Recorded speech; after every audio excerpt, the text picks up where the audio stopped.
चला विद्यार्थी मित्रांनो, मी प्राध्यापक मधुकर ठे, संचालक एकलव्य स्पर्धा परीक्षा मार्गदर्शन केंद्र चिखली, जिल्हा बुलढाणा. आपल्या ऑनलाईन क्लासेसमध्ये महाराष्ट्र राज्यातील स्पर्धा परीक्षेची तयारी करणाऱ्या संपूर्ण विद्यार्थ्यांचे हार्दिक स्वागत स्वागत स्वागत.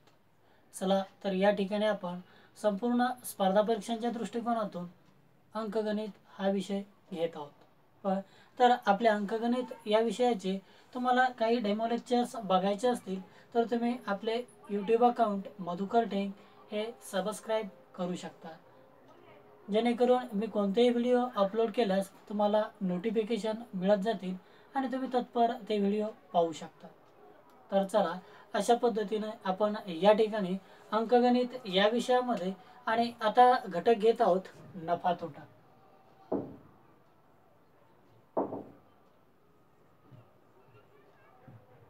या ठिकाणी घेत आहोत विद्यार्थी मित्रांनो आपण घटक नफा तोटा. आता नफा तोटा मध्ये जर म्हटलं तर आपण सुरुवातीला सुरुवात करूया. पहा ह्यामध्ये नंबर 1 मध्ये आपल्याला उदाहरण सांगता येतं. समजा एक वस्तू 1000 रुपयाला घेतली आणि 1200 रुपयाला विकली तर या व्यवहारात नफा किती होईल. पहा उदाहरणार्थ एक वस्तू 1000 रुपयांना खरेदी करून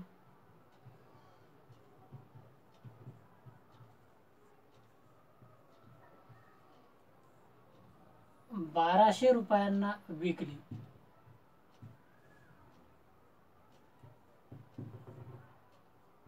तर या व्यवहारात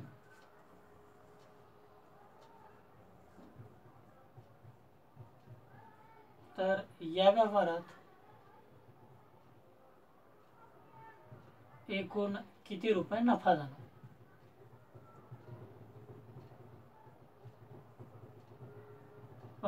आता आपल्याला असं कळायला लागलं या ठिकाणी वस्तू एक वस्तू 1000 रुपयांना खरेदी करून 1200 रुपयांना विकली तर या व्यवहारात एकूण किती रुपये नफा झाला. मग सरळ सरळ आहे आपल्याला या ठिकाणी हे सूत्र सांगता येते. पहा तर विक्री वजा खरेदी बरोबर सांगता येते आपल्याला नफा. मग सरळ आहे विकली केवढ्याला विकली ती वस्तू 1200 रुपयांना, खरेदी केवढ्याला केली होती तर 1000 रुपयांना. मग सरळ सरळ 1200 वजा 1000 बरोबर सांगता येतात आपल्याला 200 रुपये. म्हणून या व्यवहारात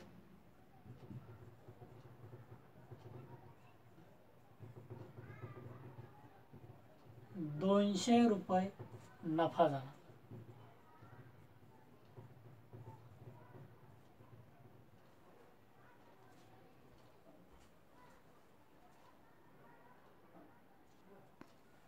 चला समोरील उदाहरण सांगतात आपल्याला. एक वस्तू 900 रुपयांना खरेदी करून 1100 रुपयांना विकली तर या व्यवहारात एकूण किती रुपये नफा झाला. मग पहिल्यासारखंच पहा खरेदी करतानाची किंमत कमी असेल आणि विकतानाची किंमत जास्त असेल. पहा म्हणजे थोडक्यात खरेदी किंमत कमी असेल आणि विक्री किंमत जास्त असेल अशा वेळी होते आपल्याला नफा. आणि नफ्याचं सूत्र सांगता येते मग काय तर विक्री वजा खरेदी बरोबर नफा. मग पहा विक्री किती 1100 रुपये आणि खरेदी किती 1000 रुपये. मग सरळ आहे 900 रुपये. पहा मग 1100 वजा 900 बरोबर येतात त्या ठिकाणी 200. म्हणून नफा बरोबर सांगता येते आपल्याला किती तर 200 रुपये.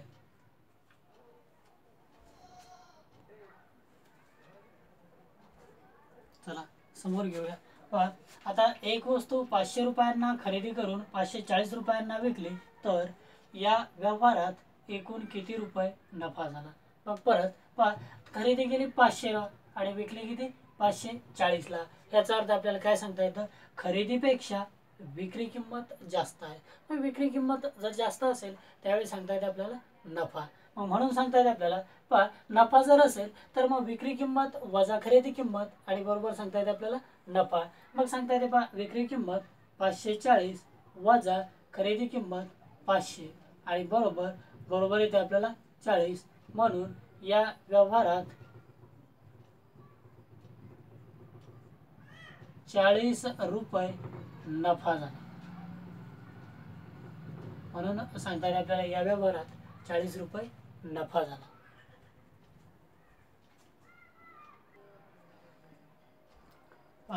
समोर सांगता येते आपल्याला उदाहरण, एक वस्तू 500 रुपयांना खरेदी करून 460 रुपयांना विकली तर या व्यवहारात एकूण किती रुपये नफा अथवा तोटा झाला. आता या ठिकाणी सांगता येते आपल्याला काय तर 500 रुपयांना खरेदी केली म्हणजे खरेदी किंमत 500 आणि विक्री किंमत मात्र 400. मग आपल्याला सांगता येते ज्यावेळी खरेदी किमतीपेक्षा विक्री किंमत कमी असते म्हणजे खरेदी जास्तला केली जाते पण विकताना मात्र कमी रुपये येतात, अशा वेळी होते तोटा. आणि ज्यावेळी तोटा होते त्यावेळी आपल्याला असं सांगता येते खरेदी वजा विक्री आणि बरोबर सांगता येते आपल्याला तोटा. खरेदी वजा विक्री आणि बरोबर सांगता येते आपल्याला तोटा. मग सरळ आहे खरेदी किंमत सांगता येते आपल्याला 500 रुपये आणि विक्री किंमत सांगता येते आपल्याला 460 रुपये आणि बरोबर सांगता येते आपल्याला तोटा. म्हणून या व्यवहारात 60 रुपये तोटा झाला. म्हणून या व्यवहारात आपल्याला सांगता येते 60 रुपये तोटा झाला. चला समोर घेऊया.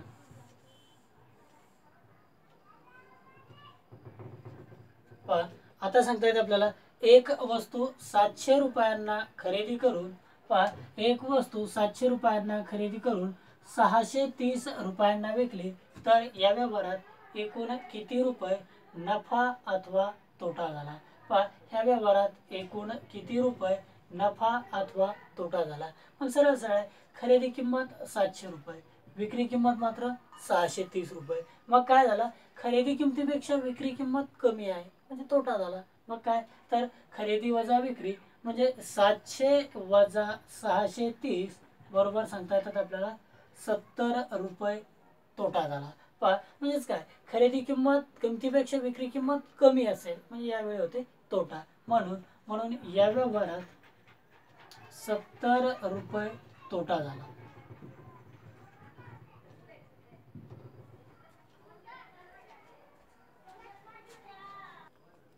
चला समोर घेऊया. आता आपल्याला सांगता येते एक वस्तू 500 रुपयांना खरेदी करून 600 रुपयांना विकली तर या व्यवहारात किती टक्के नफा झाला.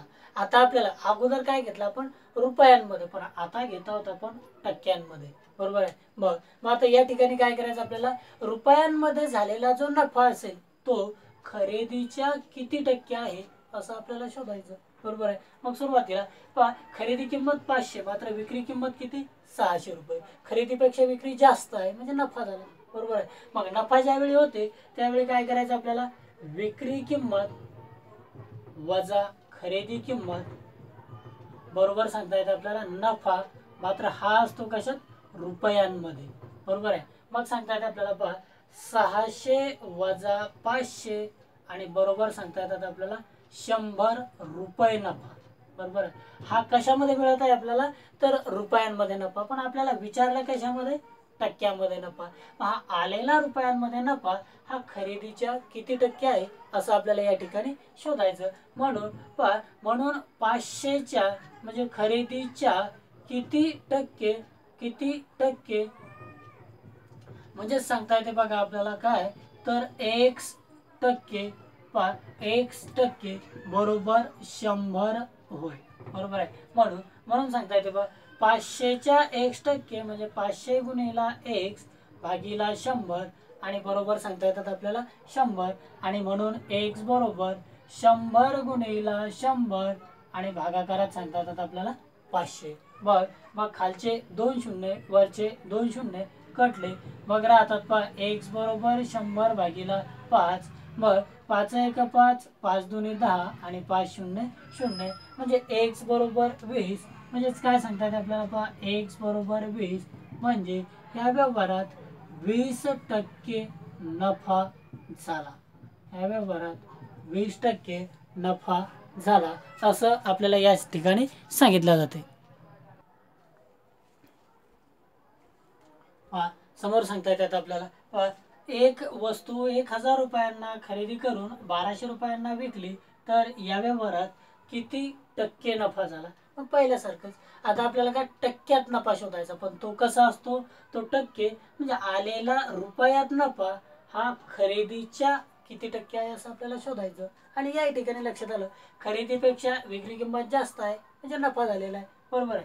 मग सांगता येते पहा 1200 म्हणजे विक्री किंमत वजा 1000 खरेदी किंमत आणि बरोबर सांगता येतात आपल्याला 200 रुपये. म्हणजे हा जो झालेला आहे पहा नफा हा कशामध्ये आहे आपल्याला, तर रुपयांमध्ये. आता ह्याला आपल्याला टक्क्यामध्ये शोधायचं. म्हणजे आलेले 200 नफा हा खरेदीच्या किती टक्के आहे असं आपल्याला शोधायचं.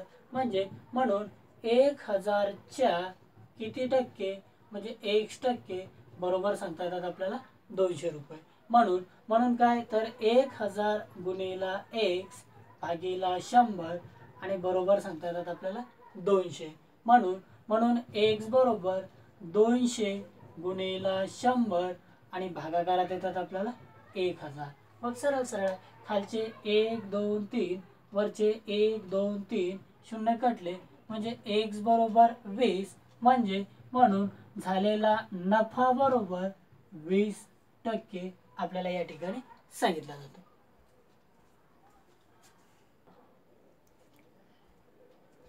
चला आता या ठिकाणी आपल्याला सांगता येते बघा एक वस्तू 600 रुपयांना खरेदी करून 1000 रुपयांना विकली तर या व्यवहारात किती टक्के नफा झाला. मग पहिल्यासारखं सांगता येते पहा आता रुपयात शोधायचा आणि तो मग खरेदीच्या किती टक्के नफा आहे असं आपण शोधू. पहा खरेदी किमतीपेक्षा विक्री किंमत जास्त आहे याचा अर्थ नफा झाला. मग काय करायचं नफा शोधताना रुपयांमध्ये विक्री किंमत वजा खरेदी किंमत बरोबर सांगता येते आपल्याला नफा. म्हणजेच विक्री किंमत 1000 रुपये वजा खरेदी किंमत 600 रुपये आणि बरोबर नफा सांगता येते पहा 400 रुपये. हा आलेला 400 रुपये नफा खरेदीच्या किती टक्के आहे म्हणजेच खरेदीच्या म्हणजे 600च्या किती टक्के म्हणजे 1% बरोबर सांगता येतात आपल्याला 400. म्हणजे मग सांगता येते पहा 600 गुणिला x भागीला 100 आणि बरोबर सांगता येतात आपल्याला 400. आणि म्हणून x बरोबर 400 गुणिला 100 आणि भागाकारात येतात आपल्याला 600. मग सरळ सरळ खालचे 2 शून्य वरचे 2 शून्य कटले मग राहते पहा x बरोबर 400 भागीला 6 बरोबर आहे. मग आता या ठिकाणी आपल्याला सांगता येते पहा 6 1 6 5 6 1 6 6 6 36. मग 40 मधून 36 गेले खाली राहतात 4 परत एकदा झाले 40. मग सांगता येतात पहा 6 6 36 परत 40 मधून 36 गेले खाली राहतात 4. मात्र आता 4ला भाग जात नव्हता म्हणून इथं पहिला पॉईंट घेतला शून्य दिले मग 6 6 36 पुन्हा 4 राहतात शून्य घेतले 40 6 6 36. याचा अर्थ 6 6 पुन्हा पुन्हा पुन्हा पुन्हा येत चालणार कारण बाकी 4 4 4 4 राहत चालणार. म्हणून x बरोबर 66.66 आणि म्हणून नफा बरोबर सांगता येते आपल्याला पहा 66.66% या ठिकाणी आपल्याला नफा सांगितला जातो. चला समोर घेऊया. पहा आता आपल्याला एक उदाहरण सांगता येते पहा एक वस्तू 800 रुपयांना खरेदी करून 600 रुपयांना विकली तर या व्यवहारात किती टक्के नफा अथवा तोटा झाला. पहा किती टक्के नफा अथवा तोटा झाला असेल. मग आता आपल्याला सांगता येते पहा खरेदी किंमत 800 रुपये विक्री किंमत मात्र 600 रुपये. याचा अर्थ खरेदी 800ला गेली विकली मात्र 600ला. सरळ सरळ तोटा झाला. बरोबर आहे. म्हणजे विकताना जर कमी विकली असेल तर सांगता येते आपल्याला तोटा झाला. मग तोट्याच्या वेळी आपल्याला सांगता येते पहा खरेदी किंमत वजा विक्री किंमत आणि बरोबर सांगता येते पहा आपल्याला तोटा. बरोबर आहे. आणि हा आलेला तोटा रुपयांमध्ये असेल मग मिळाल्यानंतर तो खरेदीच्या किती टक्के असा आहे शोधायचं. बरोबर आहे. मग सांगता येते आपल्याला पहा खरेदी किंमत सांगता येते या ठिकाणी 800 रुपये वजा विक्री सांगता येते 600.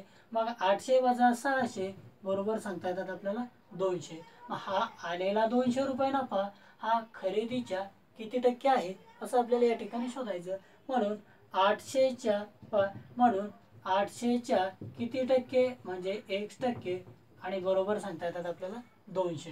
म्हणून 800 गुणिला x भागीला 100 आणि बरोबर सांगता येतात पहा आपल्याला 200. म्हणून x बरोबर 200 गुणिला 100 आणि भागाकारात येतात आपल्याला 800. मग सरळ सरळ आहे पहा, खालचे 1 2 वरचे 1 2 शून्य कटले, मग राहते x बरोबर 200 भागीला 8. बरोबर आहे. म्हणून x बरोबर 8 1 8 कटले, मग 8 दुनी 16, 20 मधून 16 गेले, खाली राहतात 4 झाले 40, 8 पंच 40, x बरोबर 25. म्हणून शेकडा तोटा बरोबर सांगता येते आपल्याला 25. बरोबर आहे. शेकडा तोटा 25 किंवा 25%. पहा आता या ठिकाणी या शेकडा शब्दाचं काम इथं करत आहे टक्के, पण शेकडा किंवा टक्के या दोघांपैकी एक शब्द आपल्याला या ठिकाणी वापरायचा असतो.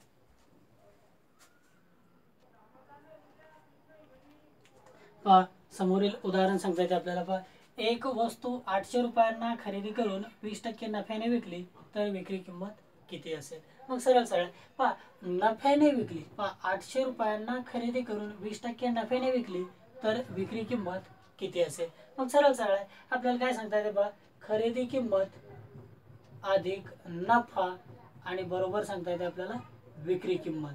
आणि या ठिकाणी आपल्याला कोणती शोधायची, तर विक्री किंमतच आपल्याला या ठिकाणी शोधायची आहे. मग सरळ सरळ किमती टाकू. पहा, खरेदी किंमत किती सांगता येते आपल्याला 800 रुपये, अधिक नफा किती सांगता येतो 20%. म्हणजे अधिक नफा जो आहे तो 800च्या किती, तर 20% आपल्याला शोधायचे. मग 800चे 20% म्हणजे खरेदी किमतीचे 20%, म्हणजे 800 गुणिले 20 भागीला 100 आणि बरोबर मिळणार आपल्याला काय, तर आपल्याला विक्री किंमत. बरोबर काय मिळणार या ठिकाणी आपल्याला विक्री किंमत. मग सरळ सरळ 800 जसे आहे तसे ठेवू, त्यानंतर अधिक 800 जसे आहे तसे, फक्त समोरील ब्रॅकेट कहून सोडून घेऊया. मग खालचे 2 शून्य वरचे 2 शून्य कटले, म्हणजे राहते 80 गुणिला 2, 80 गुणिला 2 म्हणजे मिळतात आपल्याला 160. मग सरळ सरळ 800 अधिक 160 बरोबर सांगता येतात आपल्याला 960. म्हणून विक्री किंमत बरोबर सांगता येते आपल्याला 960 रुपये.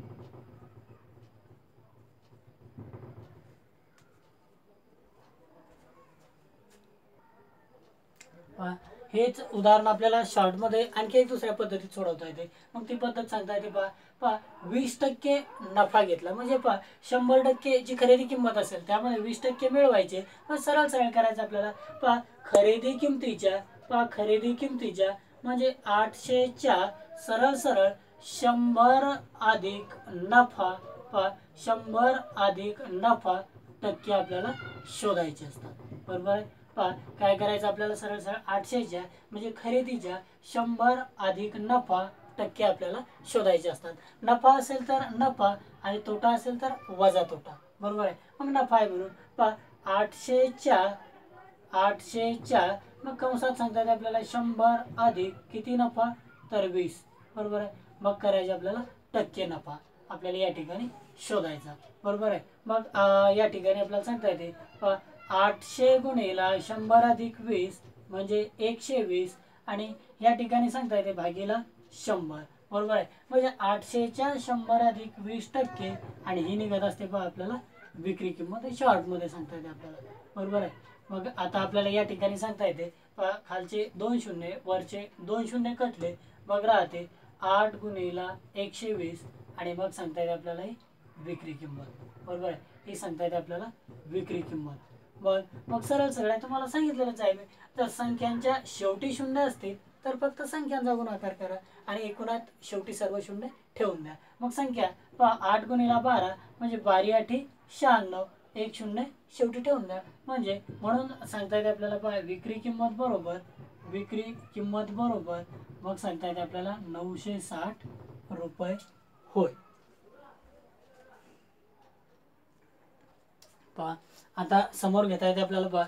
एक वस्तू 400 रुपयांना खरेदी करून 20% नफ्याने विकली तर विक्री किंमत शोधा. आता दोनही सूत्रांमध्ये आपण शेजारी शेजारी घेऊन टाकू. पहिलं सूत्र काय सांगते आपल्याला, तर खरेदी किंमत अधिक नफा आणि बरोबर सांगते आपल्याला विक्री किंमत. बरोबर आहे. खरेदी किंमत अधिक नफा बरोबर विक्री किंमत. मग खरेदी किंमत किती आपल्याला 400 अधिक नफा किती, तर 20%. कोणाच्या, खरेदीच्या. मग खरेदीच्या म्हणजे 400च्या 20% म्हणजे 400 गुणिला 20 भागीला 100 आणि बरोबर सांगता येते बघा आपल्याला विक्री किंमत. बरोबर सांगता येते आपल्याला विक्री किंमत. मग सरळ सरळ आहे पहा, खालचे 2 शून्य वरचे 2 शून्य कटले, मग राहते आपल्याला 400 अधिक 40 गुणिला 2. बरोबर आहे, 400 अधिक 40 गुणिला 2 म्हणून 400 अधिक 40 दुणे 80 आणि मग सांगता येते आपल्याला 400 अधिक 80 बरोबर 480 रुपये विक्री किंमत होय. बरोबर, रुपये विक्री किंमत होय. मग आता दुसऱ्या शॉर्ट सूत्रामध्ये टाकू आपण. सरळ सरळ आहे, काय करायचं आपल्याला 400 चे काय शोधायचे पहा, 400 चे कंसात 100 अधिक नफा टक्के. बरोबर आहे, मग आता ही मिळते आपल्याला सरळ सरळ काय विक्री किंमत. हे शॉर्ट सूत्र सांगता येते. बरोबर आहे, मग 400 चे काय करायचे आपल्याला पहा, 100 अधिक 20% बरोबर काय मिळते आपल्याला विक्री. मग सरळ सरळ आहे, 400 गुणिला 100 अधिक 20 म्हणजे 120 आणि छेदात येतात 100. बरोबर सांगता येते आपल्याला विक्री.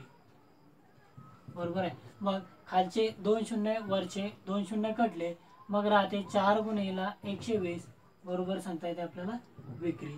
मग आता परत 4 गुणिला 120 संख्यांच्या शेवटी शून्य म्हटलं तर फक्त संख्यांचा गुणाकार पहा, म्हणून विक्री बरोबर सांगता येते 4 गुणिला 12 म्हणजे 12 चूक 48, एक शून्य शेवटी ठेवून द्या, म्हणून विक्री किंमत बरोबर 480 रुपये. पहा, दोनही ठिकाणची विक्री किंमत काय येते आपल्याला 480 रुपये. हे सूत्र आपल्याला थोडं शॉर्ट मध्ये सांगितलं जाते.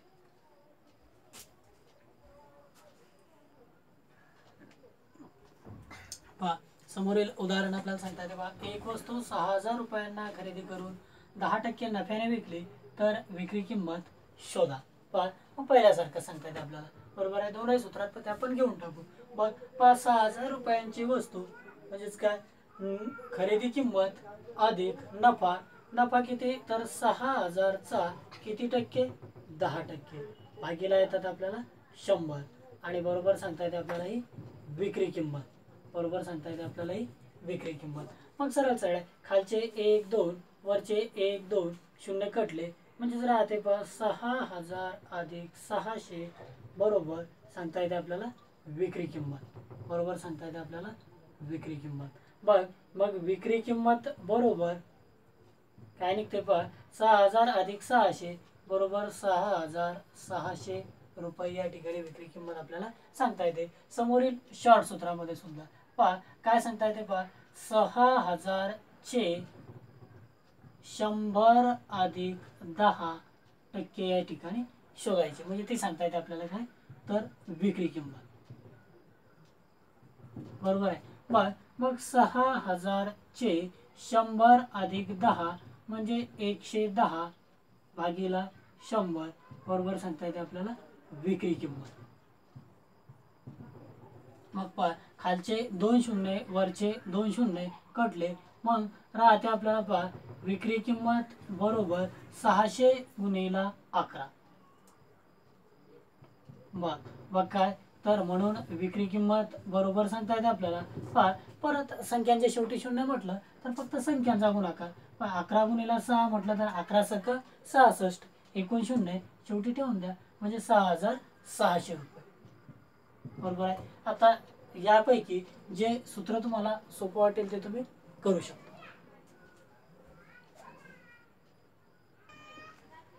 चला, आता आपल्याला समोर सांगितलं जाते पहा, एक वस्तू 500 रुपयांना खरेदी करून 20% तोट्याने विकली तर विक्री किंमत शोधा. आपल्याला सूत्र काय सांगता येते पहा, तोट्यानं जर विकली तर सांगता येते आपल्याला खरेदी किंमत वजा तोटा बरोबर सांगता येते आपल्याला विक्री किंमत. पहा, बरोबर सांगितलं जाते आपल्याला विक्री किंमत, म्हणजेच काय खरेदी किंमत वजा तोटा बरोबर विक्री किंमत. मग खरेदी किंमत काय सांगता येते आपल्याला पहा, 500 रुपये आणि वजा तोटा म्हणजे खरेदीच्या किती तर 20%. मग खरेदीच्या 20% म्हणजेच 500 गुणिला 20 भागीला 100 आणि बरोबर सांगता येते आपल्याला ते या ठिकाणी विक्री किंमत.